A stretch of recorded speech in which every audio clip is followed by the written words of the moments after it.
How to play One Piece in under 10 minutes.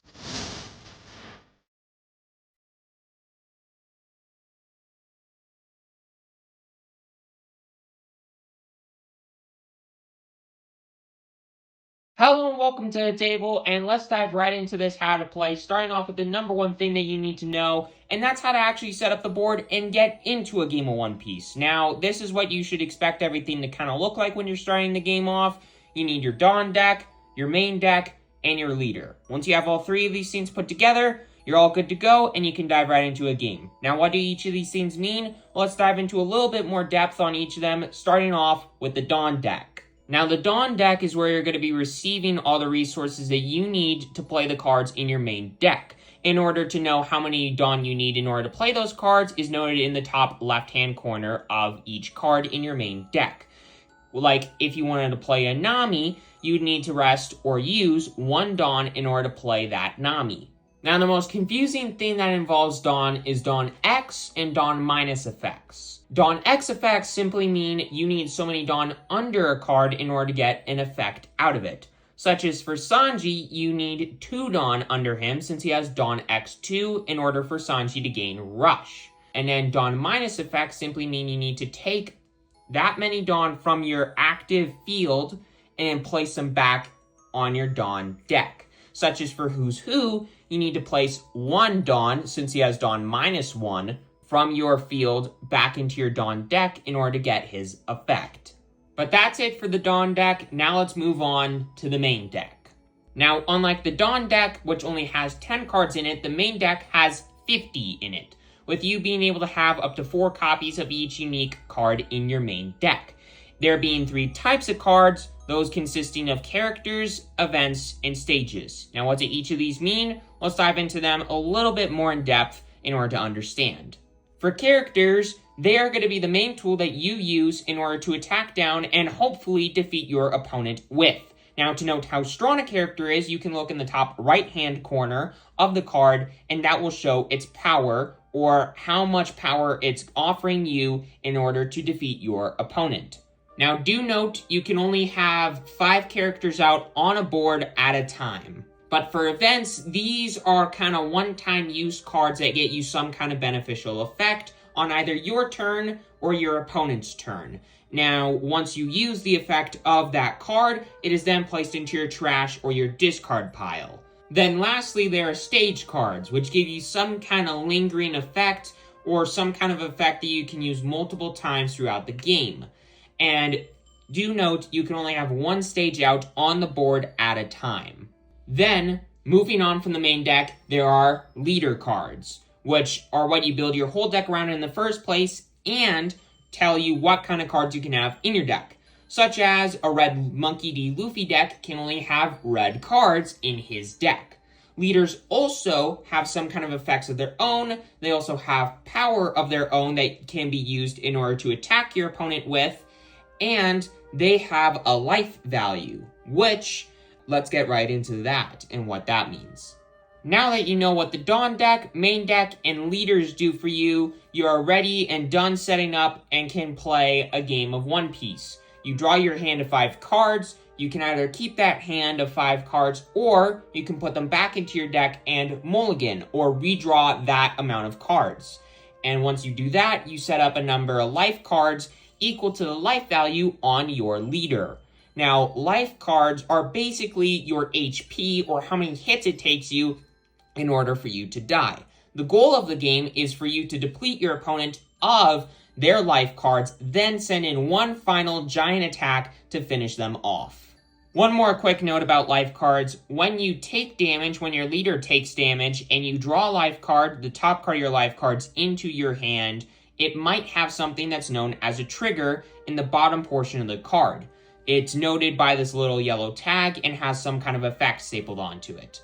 What you can do with a trigger is when you take damage, only when you take damage, and are going to draw it into your hand, you can play the trigger and get whatever that trigger effect is. Such as, for Guard Point, you can get a plus 1000 power buff onto one of your leader or character cards. Last thing you need to know are the steps of a turn, starting off with the refresh phase, where you take all of your rested cards or currently used cards from your last turn and set them as active or ready to use again, and all Dawn that you have given out on your previous turns back to your Dawn pool, where you can use them on your turn to actually play out more cards. Next up is the draw phase, where you draw the top card of your deck into your hand and now have more cards to use during your turn.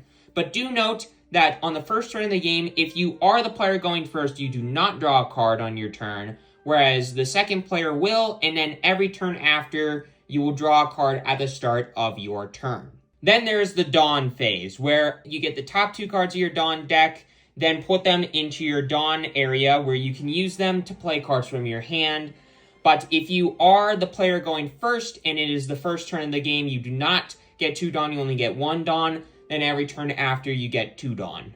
But then there's the main phase, where you can do one of 2 things. Either play cards, which I've already explained how to do, or attack with cards, which is a little bit more complicated, and in my opinion, the most complicated part of the game. But once you wrap your head around it, it gets pretty easy. When it comes to attacking, you can attack one of 2 different things. You can either attack an opponent's rested character, or their leader, which you can attack whether it's rested or active. Now, in order to actually attack, you need to take an active character, your active character that you're wanting to attack with, and then rest it, and come in at whatever you're wanting to attack with, whether it is a character or a leader. Now, in order for that thing to hit, or in more simple terms, in order for it to defeat the character that you're coming at, or to hit and take 1 life of your opponent's leader, it has to have power greater than or equal to whatever you're attacking with. So let's say you're coming in with a Red Monkey D. Luffy at an opponent's opposing Kaido. Well, if that Kaido has 5,000 power and your leader Luffy has 5,000 power, it will hit unless the opponent has some kind of way to interact with it. Or, in other words, counter it. You see, once you've declared an attack, you then move to the counter step, which simply means it is the moment for your opponent to counter or defend against your attack. And if they do nothing, then the attack resolves, and if it has enough power to hit and either kill the character or hit the leader, then it does. Otherwise, you just move on and go to the next thing. In order to counter, you can either play an event that has a counter effect, such as Guard Point, or counter with a card with a counter effect from your hand, such as a character that has counter for 1,000, which you can note on the side of the card that reads counter for whatever value it is, which is normally 1,000. So now that you know that your opponent can make their defender bigger, how can you make your attacker bigger? Well, you can't do it at instant speed like your opponent can with countering, but you can do it prior to the attack by assigning Dawn. Such as, if you want to come in with Luffy for more than 5,000, you can assign Dawn him, which simply means taking an active Dawn, any number of active Dawn that you have, and putting them under Luffy. And for each Dawn put under Luffy this way, he gets a plus 1,000 power buff. So if Luffy has 1 Dawn under him, he gets buffed up from 5,000 power to 6,000 power.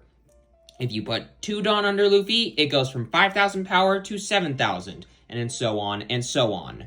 But do note, once you have declared an attack, you cannot buff it any further. From that point on, only your opponent can buff whatever they're defending, and then nothing more, nothing less.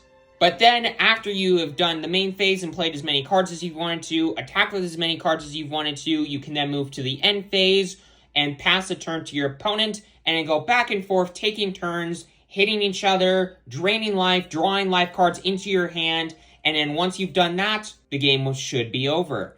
And that's it. That is how you play the One Piece TCG. Hope you all enjoyed this video. Make sure you hit that subscribe button, hit that like button. It's completely free, you won't regret it. And have a great rest of your day, everybody, and enjoy some One Piece TCG games.